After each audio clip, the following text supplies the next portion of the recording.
Melo del Prado sa Super Radio DZWB. Oras! Alas 5:32, mga kapuso. Magandang umaga po sa inyo. Magandang umaga, Metro Manila. Ito na tayo.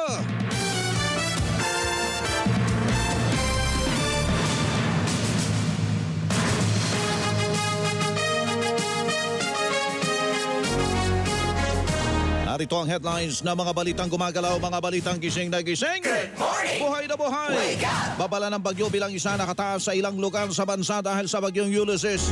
Pangulong Duterte hinamo ng 40 opisyal ng Bureau of Immigration na sangkot umano sa Pastilla scam.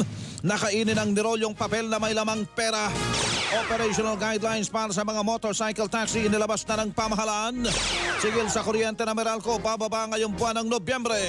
3 preso patay, 64 na iba pa sugatan kasunod ng naganap na riot sa New Bilibid Prison kahapon. NCRPO Chief Major General Dibol Sinas tinalaga ni Pangulong Duterte bilang susunod na PNP Chief. Oras natin, radyo na TV pa. Wow! Si Melo del Prado, panalo! Alas 5:33, itinalaga ni Pangulong Rodrigo Duterte si NCRPO Chief Police Major General Dibol Sinas bilang susunod na hepe ng Philippine National Police. Ayon kay Presidential Spokesman Harry Roque, sisimulan ni Sinas ang panunungkulan bilang bagong PNP Chief ngayong araw, kasabay ng pagbaba sa pwesto ni PNP Chief Police General Camilo Casculan. Prerogatibo man ito ng Pangulo at hindi ito kailangang ipaliwanag o idepensa ng punong ehekutibo. Dapat bigyan niya ng tsansa si Sinas na patunayang karapat-dapat siya sa pwesto bilang bagong PNP Chief. Naging kontrobersyal si Sinas kasunod ng sinagawang manyanita para sa kanyang karawan noong buwan ng Mayo kasama ang ilang pang-opisyal ng PNP sa gitna ng banta ng COVID-19. Nasangkot din si Sinas sa muna'y naging harassment sa isang pamilya sa Taguig na tinanggang persahang paalisin sa kanilang bahay noong Hulyo. Super Radio. Malugod na tinanggap ng Philippine National Police ang pagkakahirang ni Pangulong Duterte kay NCRPO Chief Police Major General Dibol Sinas bilang bagong PNP Chief. Ayon kay PNP spokesman Police Colonel Ismael Yu, formal na ipapasa ni PNP Chief General Camilo Casculan ang pamunuan ng PNP kay Sinas sa Change of Command Ceremony sa Campo Crame mamayang alas 10 ng umaga. Kasabay ito ng pagre-retiro sa serbisyo ni Casculan sa pagsapit ng kanya ika-56 na kaarawan. Inaasahang manunungkulan si Sinas bilang PNP Chief ng halos 6 na buwan bago sumapit ang kanyang mandatory retirement sa Mayo ng susunod na taon. Super Radio. Oras natin, radyo na TV pa alas 5:34 na. Hinamon ni Pangulong Rodrigo Duterte ang 40 tauhan ng Bureau of Immigration na sangkot umano sa Pastilla Scheme na kainin ang nakarolyong papel na may lamang pera na anilay animoy pastillas sa Malacanang kagabi. Pero ayon kay Justice Secretary Menardo Guevara, dahil kaharap siya ng Pangulo, hindi niya na sila pinilit ng punong ehekutibo. Sinabihan niya ng Pangulo na naisampan ang kaso laban sa mga naturang opisyal at kailangan na niya nila itong harapin. Super Radio. Patay ang 3 persons deprived of liberty o PDL habang 64 naman ang nasugatan kasunod ng naganap na riot sa New Bilibid Prison sa Muntinlupa City kahapon ng umaga. 7 sa mga presong sugatan ang kanilang kailangang ilipat ng ospital dahil sa tindi ng tama na inabot. Ayon kay Bureau of Corrections of Bucor spokesperson Gabriel Shaklag, nangyari ang gulo sa East Quadrant ng Maximum Security Compound. Nakaupo lang umano ang isang miyembro ng komando nang bigla siyang saksakin na isang miyembro ng Sputnik Gang. Nang rumesponde ang mga tauhan ng Bucor at SWAT, pinaulanan sila ng pana ng mga preso at pinaputokan sila ng improvised gun. Tukoy naman nila kung sino mga nasa likod ng riot. Tumanggi muna si Shaklag na tukuyin kung sino-sino mga ito. Posible anyang may epekto sa mga preso ang kawalan ng dalaw magmula pa noong Marso dahil sa COVID-19 pandemic. Inatasan naman ni Justice Secretary Menardo Guevara ang National Bureau of Investigation o NBI na magsagawa ng parallel investigation sa naturang insidente. Super Radio. Pinatawan ng preventive suspension ng Ombudsman ng 2 pang opisyal ng PhilHealth dahil sa muna'y katiwalian. 6 na buwang suspensyon na walang bayad ang ipinataw ni Ombudsman Samuel Martires laban kina PhilHealth SVP and Chief Information Officer Jovita Ragona at PhilHealth IT and Management Department Acting Senior Manager Calixto Gabuya Jr. Layunin naman nito na hindi maimpluwensyahan ng investigasyon sa mga kasong administratibong sinampalaban sa dalawang opisyal kaugnay sa manay overpriced na pagbili ng mga IT equipment ng PhilHealth.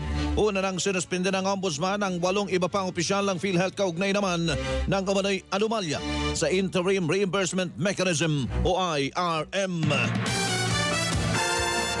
Oras natin, radyo na, TV pala 5:37 na. Melo del Prado sa Super Radio DZBB. Mga kapuso, maging handa tayo sa mga posibleng pagbaha ngayong panahon ng bagyo. Oras na bumaha at may banta na mas titindi pa ang pagbaha, lumikas sa itinalagang evacuation center ng lokal na pamahalaan. Bitbitin ang emergency kit sa paglikas. Bago lumabas ng bahay, i-turn off ang main switch ng kuryente. Isara ang lahat ng bintana at ikandado ang mga pinto. Kung merong mababaw na baha na kailangang daanan, buhatin o hawakan ng mga bata habang lumilikas. Kung mataas na ang baha at rumaragasa ang tubig, huwag agad-agad lumusong. Humingi o maghintay ng tulong mula sa rescuers ng barangay o lokal na pamahalaan. Tips sa paghahanda sa pagbaha, hatid ng Double B sa News TV.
Sa Mega Manila. Carlo Mateo, ito ang Double B sa News TV. Radyo na, TV pa. To help stay active and feeling bagets, I drink Nestle Boost Optimum. It has probiotics at meron ding prebiotics that support digestive health, vitamins I need for immunity, and high-quality protein to help keep me in bagets shape. Lakas mo ka bagets, ha? Nestle Boost Optimum.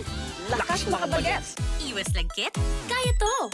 Stay fresh with new Sunsilk Naturals, Sakura, and Raspberry Radiance. It deeply purifies so hair stays fresh and radiant para sa gaan natural hair that feels fresh and Sakura-radiant. New Sunsilk Naturals. Ang Bear Brand Junior para sa 1 to 3 years old.